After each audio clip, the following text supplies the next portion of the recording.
Bapak Ibu rahimakumullah. Jadi kalau kita berbicara terkait dengan apa yang telah diaturkan, disampaikan untuk terjadi sinergi dan terjadinya sinkronisasi yang baik, sinergi yang baik dalam kehidupan demi sebuah bangsa kita semuanya untuk memaklumi keadaan saat ini.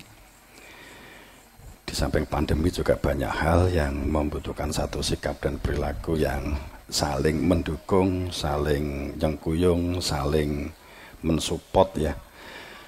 Oke. Allahumma sholli ala sayyidina Muhammad.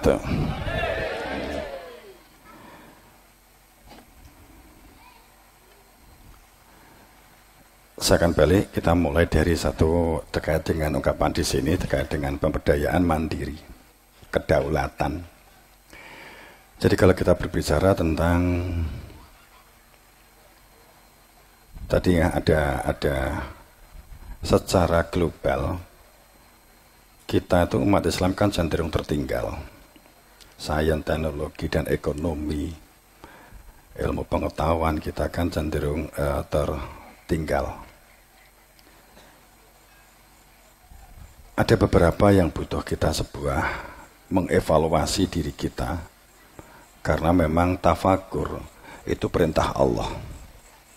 Ya illadzina amanu wong kang iman. Katakanlah orang iman itu diperintahkan oleh Allah untuk waladun nafsu maqaddamat lihat, untuk mencermati dan memperhatikan apa yang terjadi di hari esok terhadap diri kita ini. Itu bagian dari apa yang didahulukan oleh Allah, diperintahkan oleh Allah kepada kita untuk menyikapi ini. Bahwa tadi dikatakan demikian, nek pemerintah ki di salah ke itu wis ketokan nompo banget normal sampai tingkat ini. Sebenarnya nggak begitu Bapak Ibu, nggak begitu. Karena pada saat kondisi ini semuanya kita terlibat. Sebagai contoh pada saat mahal, tadi kan kita mulai dari sini. Ada satu ayat yang sangat luar biasa yang difirmankan oleh Allah. A'udzubillahi minasyaitonirrajim. Bismillahirrahmanirrahim. Huwa ansa'akum minal ard wastamarakum fiha fastaghfiruhu tsumma tubu ilaihi inna rabbi qaribun mujib. Ayat ini sebuah perintah. Ayat ini merupakan satu komando kepada kita saat diberikan informasi oleh Allah. Huwa ansa'akum, dia dirinya Tuhan Allah memerintahkan kepada kita bahwa kita ansa'akum, kita dikehendaki oleh Allah berada di muka bumi. Kita itu berjalan di muka bumi. Orang nek sing ngambang to nggih. Bahwa kita semuanya hidup di bumi, minal ard.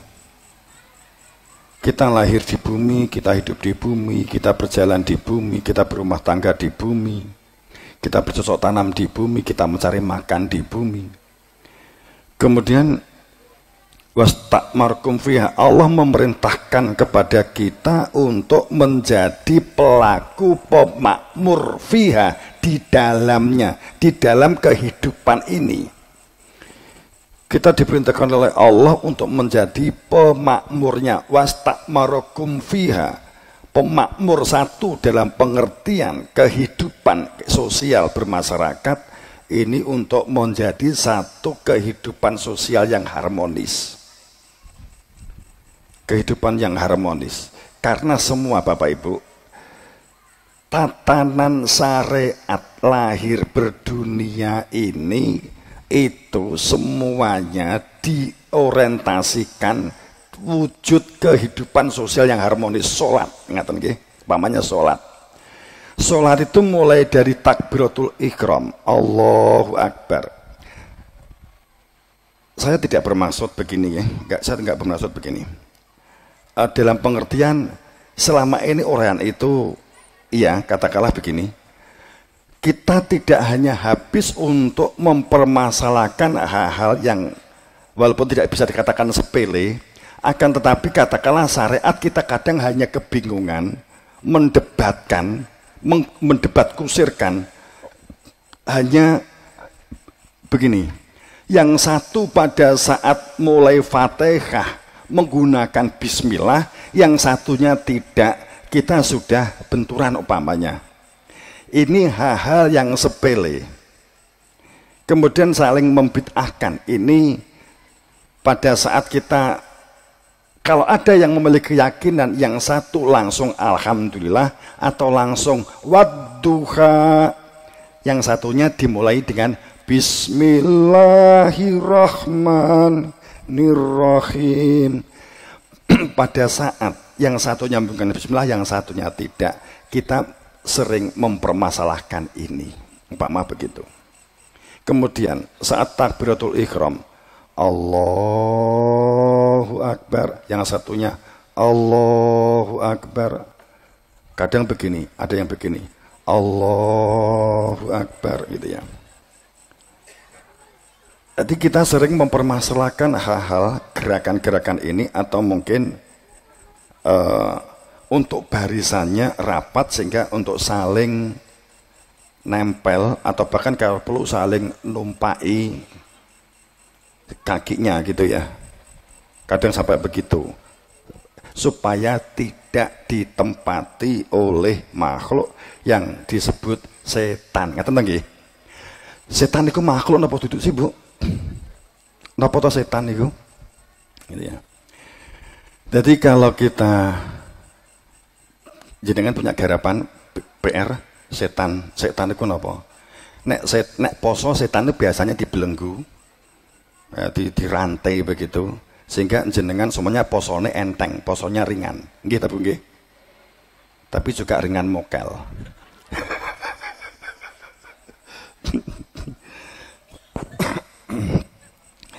Setan itu bukan kemakhlukan sebenarnya, tapi nanti kita di belakang nanti daripada pilok. Jadi kita sering di permasalahan-permasalahan yang sesungguhnya kalau boleh saya tempatkan hanya bersifat tools atau substansi, gitu loh. Padahal di balik sholat itu luar biasa, pembelajaran luar biasa. Di balik sholat itu ada satu petunjuk, ada satu perilaku yang digambarkan di dalam sholat, mulai dari takbiratul ihram. Kita hanya mempermasalahkan masalah ngangkati sekuping atau segini, atau hanya sepinggang. Kalau ada yang Allahu Akbar, itu kadang kita sudah langsung, itu nggak sah sholatnya begitu ya. Ada yang begini Allahu Akbar, ya, apa dikira senam apa ya, gitu. Jadi kita mempermasalahkan ini. Padahal di balik kalimat sholat itu menyatu, sinkron, sinergi. Di balik kalimat makna sholat itu sambung. Sambungnya seluruh unsur kejadian manusia dengan alam itu berada di dalam sholat. Yang tidak terbahas itu adalah begini, Allahu Akbar. Itu disebut takbiratul ihram. Ketepatan ini kan juga masih dalam nuansa Rejab, dalam nuansa masih Isra Mi'raj ya. Di balik kalimat takbiratul ihram itu apa sih? Takbir. Takbir itu benar-benar membuktikan, menyatakan kebesaran Allah, takbiratul ihram. Bahwa Allah yang maha mulia, Allah yang maha suci, Allah yang karim. Itu pada saat kita Allahu Akbar, ini menunjukkan bahwa perilaku awal kehidupan manusia itu adalah syukur. Untuk menjadi pendengar. Jadi kuping sing enek iki mung selembar telinga ini, daun telinga, iki masih ditambahi Allah. Jadilah pendengar yang baik, jadilah pelihat yang baik, jadilah pemerhati yang baik di balik kalimat Allahu Akbar. Itu di balik sholat. Sehingga kalau ini diteruskan bahwa begini, bohong, pangapunten, bohong, orang yang sholat akan tetapi kehidupannya itu enharmonis, kehidupannya itu suka membuli, kehidupannya itu setelah sholat. Umpamanya suami kepada istri, hanya goro-goro, hanya gara-gara saat membuatkan teh kelupaan yang namanya gula kurang atau tidak dimasukkan, langsung menjadi pertikaian. Atau keliru, yang seharusnya dimasukkan ke gelas gawe teh itu mesti gula, ning dimasukkan garam. Nggih, nate Bu. Nate. Terus suamine pripun? Nesu, ngamuk. Tapi bojone salat mboten.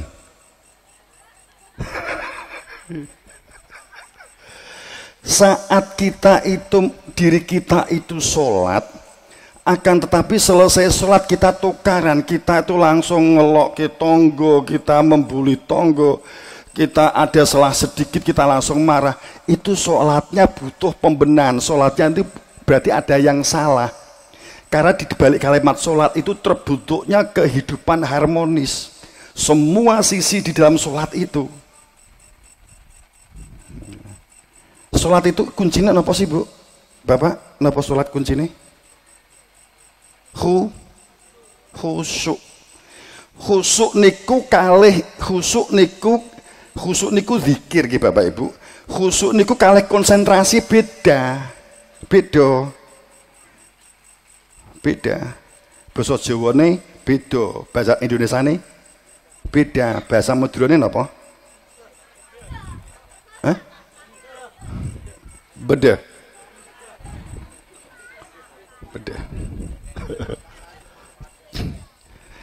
Jadi kita sholat itu hanya mempermasalahkan ininya, gerakan ini gitu. Padahal ini adalah intinya di dalam takbiratul ihram itu adalah menjadi pendengar yang baik untuk memposisi menempatkan hamba yang menjadi bersyukur, supaya taskurun, la'alakum taskurun, untuk benar-benar menjadi hamba yang taskurun. Jadi kalimat bahwa mendengar yang baik, melihat yang baik itu supaya maju dan berkembang, kehidupan ini supaya semakin maju, berkembang dan semakin harmonis. Itu dibalik kalimat syukur itu sebenarnya syukur gitu. Makanya pada saat orang berbicara apapun di dalam kita, ajaran kita Islam itu, bahwa saat khotbah tanpa ada kalimat syukur, hamdalah, tidak sah.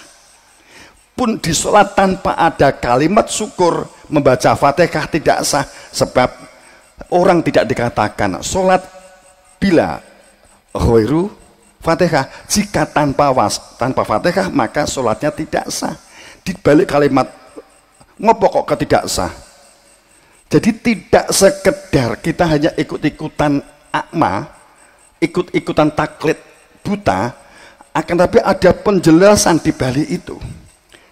Khusyuk itu kehadiran, ngeten lagi. Kalau jenengan itu pada saat keluar dari rumah nyambut gawe istri di rumah, jenengan itu yang dikatakan khusyuk, bahwa dia melakukan yang dia sedang kita jalani itu adalah untuk keluarga, karena kita ingat ada ingatan keluarga di rumah, itu disebut khusyuk. Khusyuk itu zikir. Zikir itu ada kehadiran wajhullah fi qalbi. Jadi yang dikatakan khusyuk itu hadrati fi qalbi wajhu ilallah. Itu dikatakan sebagai zikir.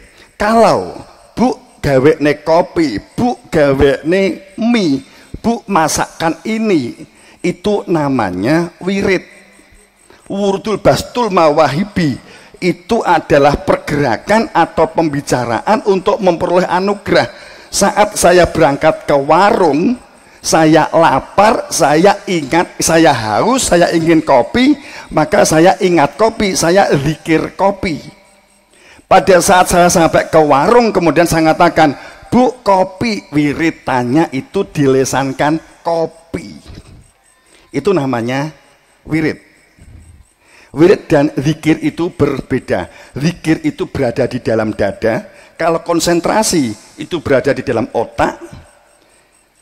Kalau khusyuk itu adalah apa yang pergerakan yang dilakukan itu sambung dengan zikir secara batin.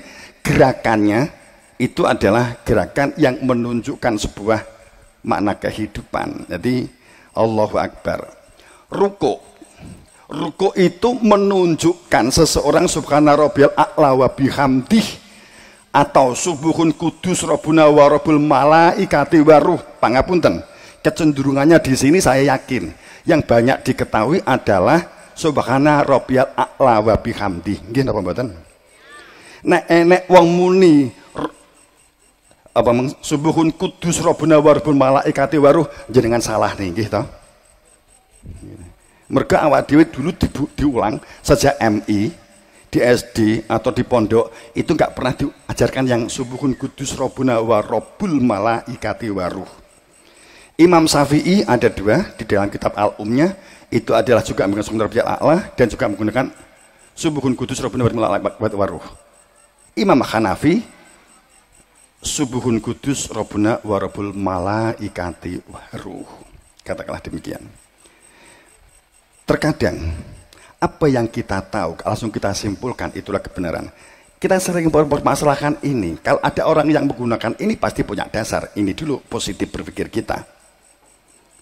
Kemudian saat ada ungkapan ngatan, jadi subhana rabbiyal a'la wa bihamdih, apa sih? Itu makna adab, itu makna perilaku, berada di dalam perilaku kehidupan sosial. Makanya pramilo, saat Ronaldinho, saat Messi berhadapan dengan orang Jepang, umpamanya begitu, jadi saat tendangan bebas, kenapa Messi bisa memasukkan gol? Karena mengetahui karakter orang Jepang atau orang ini, dia itu memiliki perilaku akhlak yang baik, sehingga pada saat mau ditembak begitu ya, siap ditembak, itu Messi atau Ronaldinho kan kemudian menggunakan perilaku akhlak, monggo. Akhirnya seluruh pagar betis Jepang itu semuanya bungkuk, konokin nek wong bungkuk melu bungkuk kan gitu kan. Akhirnya dia ini bungkuk. Messi arep nyaduk, dia ini bungkuk dhisik gini. Akhirnya apa? Wong Jepang do bungkuk lah kayak ditembak, gol akhirnya. Jadi itu makna ruku. Kita pun kalau dengan orang yang sepuh, kita kan juga miring-miring begini kalau ruku itu makna sebuah perilaku akhlak. Jadi di dalam sholat itu sesungguhnya ada makna pendidikan akhlak. Jadi bukan sekedar jengkang-jengking, jenta-jentit, bukan sekedar sebagai undang-undang atau pasal ini. Di dalam sholat itu ada makna-makna yang menyertai bahkan di balik kalimat itu. Katakanlah pada saat iktidal. Saat itidal itu kalimatnya adalah Robbana lakal hamd, atau ada yang mengatakan Robbana walakal hamd, dan seterusnya. Kita nggak mau permasalahkan ini. Tapi apa sih maksud dari apapun kalimat yang terungkap di sini? Itu adalah saat jenengan itidal, berarti jenengan itu sadar sebagai hamba Allah harus melakukan budidaya dan pemberdayaan diri atas potensi yang telah Allah sertakan bersama saat kita lahir ini. Jadi kita itu oleh Allah diberi kuping, kita diberi mata, diberi tangan, diberi kepala atau otak, digunakan untuk berpikir, untuk nalar, untuk rasional, untuk kedaulatan, kalau tentang kemandirian, untuk bisa berdaulat, itu karena kita diberi akal.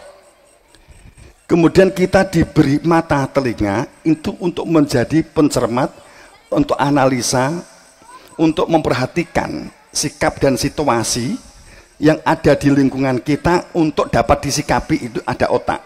Kemudian ada tangan, ada kaki, supaya kita melakukan budidaya, kita melakukan pemberdayaan dan budidaya. Itu pada saat kita berbicara di balik kalimat sholat.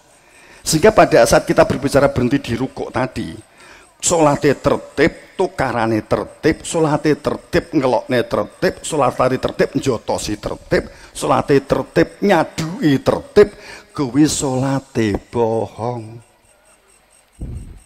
Ngaten aja janjane. Pripun? Abot. Gitu. Jadi iktidal itu orang yang sadar iktidal, potensi ini tidak akan dibiarkan untuk sia-sia. Robbana ma khalaqta hadzal batil subhana faqina adzabannar.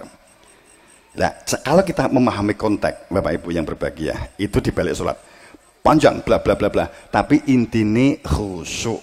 Nah, nanti tabungan penjelasan kalau nanti tentang khusyuk seperti apa itu zikir gitu ya. Bapak Ibu yang berbahagia. Jadi Nabi Muhammad itu bukan pemimpin, Nabi kita itu bukan pemimpi. Nabi kita itu yang tidak terekam di dalam sejarah ahli saintis. Nabi Muhammad itu ahli pertanian dan ahli peternakan. Nabi Isa itu tabib, tapi sayang kita memahaminya mata-mata legenda.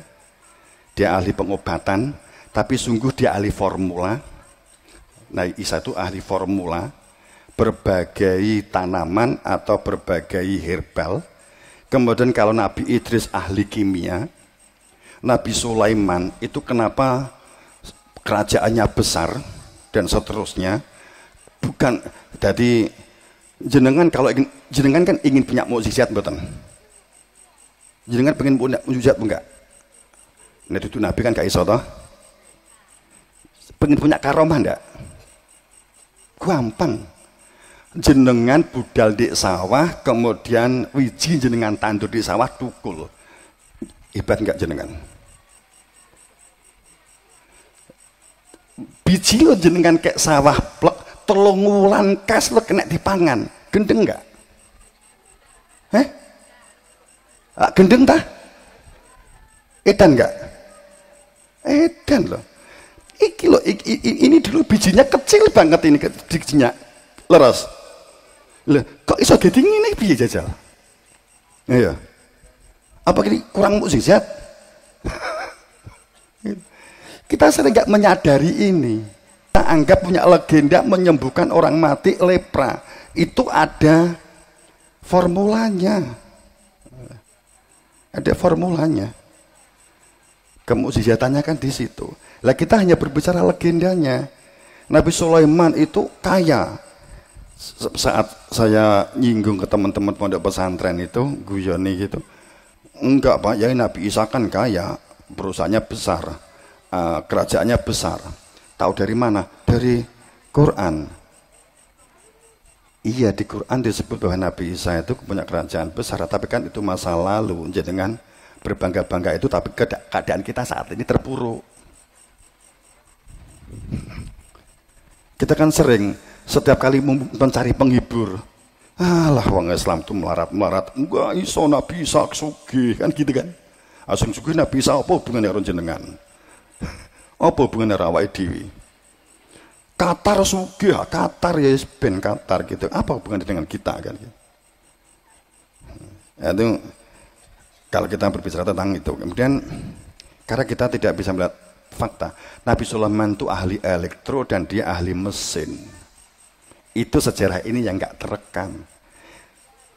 Nggak terekam. Yang terekam itu legendanya.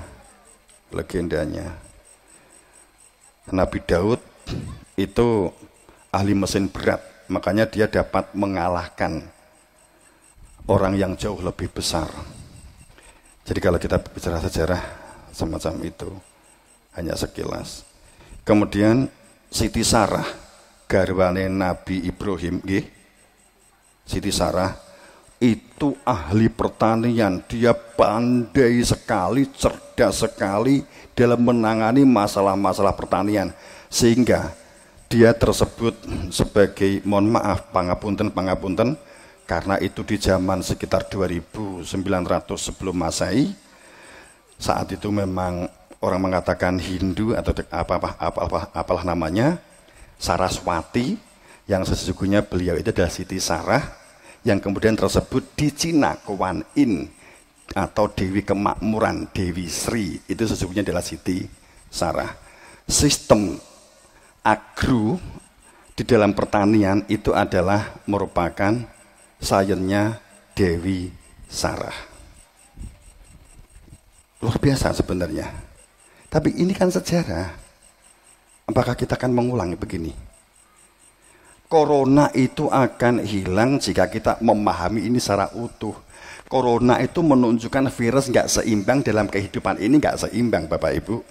Antara CO2, H2O, tidak terjadi katalis, sehingga muncullah yang namanya virus liar akibat proses yang dikeluarkan, yang kita keluarkan CO2, kemudian tanaman mengeluarkan oksigen O2, ini tidak seimbang, kemudian ditambah dengan adanya yang disebut dengan polusi, dampak dari nitrit dan nitrat yang kita sebarkan setiap hari di lahan, maka ini menjadikan udara memungkinkan untuk memunculkan yang disebut dengan virus.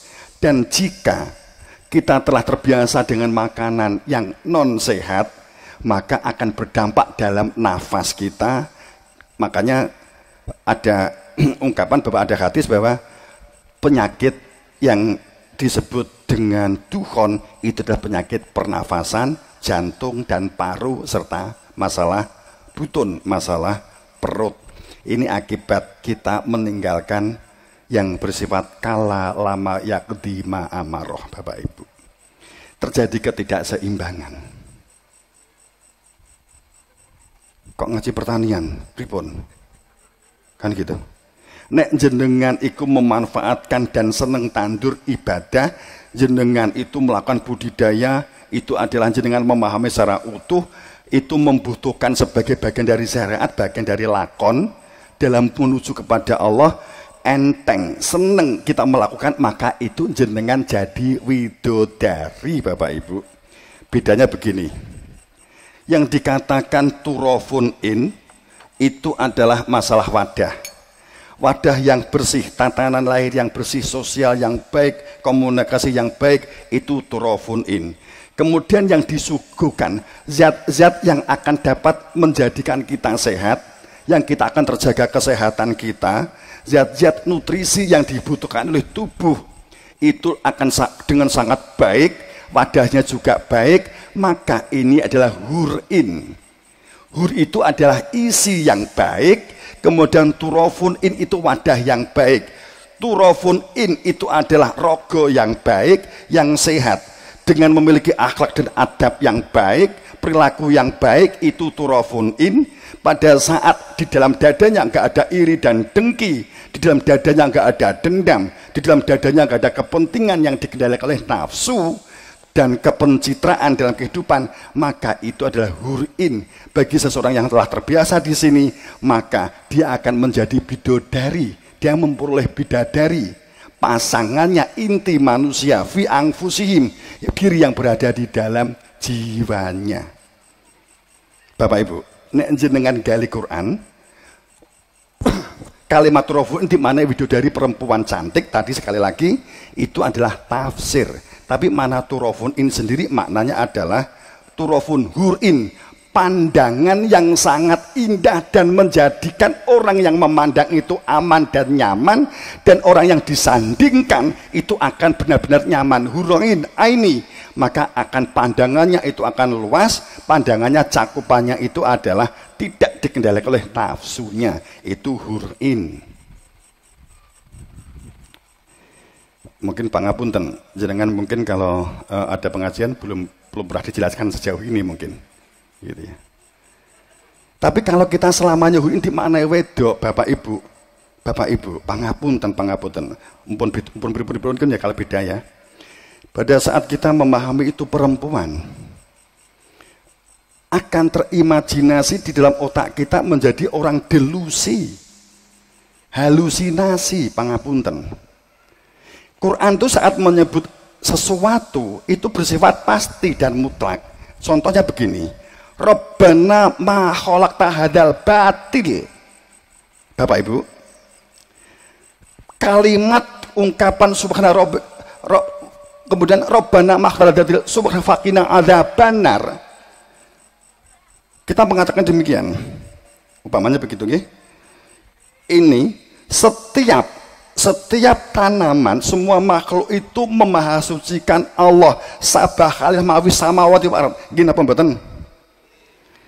Jenengan percaya ta niki? Jenengan nak nembe percaya. Nggih napa mboten? Tapi buktine tau krungu begak nek memahasucikan iki piye?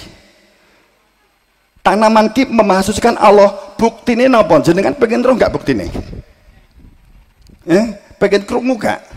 Kan ngeten loh. Semua makhluk hidup itu adalah memasukkan Allah.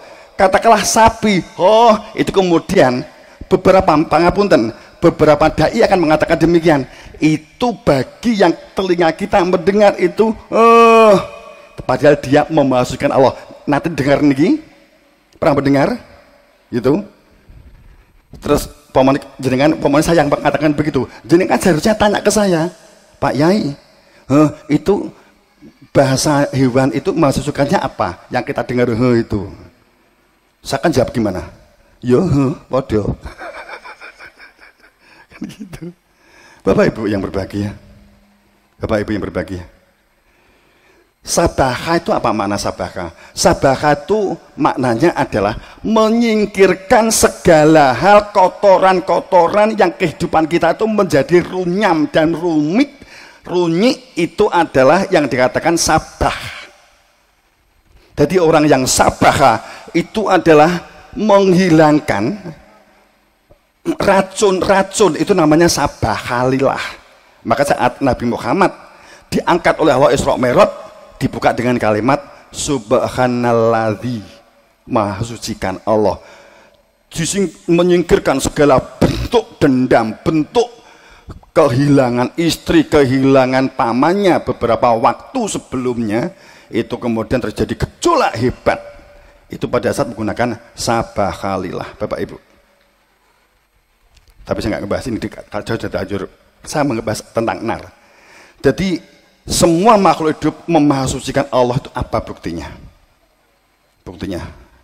Kemudian nar, apa itu nar? Kita taunya neraka, gini apa boten? Dan itu ngerti ini jenengan gini apa boten? Bapak Ibu, sebelum saya menjelaskan nanti ke lagu dulu, tapi saya mau kata demikian. Surga dan neraka itu konsekuensi akibat perilaku kita di dunia. Pangapunten, Anda harus memahami ini, bahwa surga dan neraka itu konsekuen di dunia ini. Nek di dunia rukun, di kono yo rukun, di kini tukaran, di kono yo tukaran, di kini membiarkan potensi, di kana juga potensinya hilang. Itu makanya yang dikatakan bahwa jannah bagi orang-orang mukmin itu ghairu ba'id, itu sama sekali enggak jauh. Oke, akan saya jelaskan setelah apa lagi? Seluku batok. Seluku batok itu gagakannya Sunan Kalijogo. Salikun suluk fi batni la ilaha illallah. Fi batninya ada mengenali Tuhan. Wong mati ora obah. Orang yang mati tidak akan bergerak, mutu qobla anta mutu, mak jendit lolobah. Apa hakikat jannah? Carilah hingga ketemu. Dan seterusnya, itu ya penjelasan itu. Oke.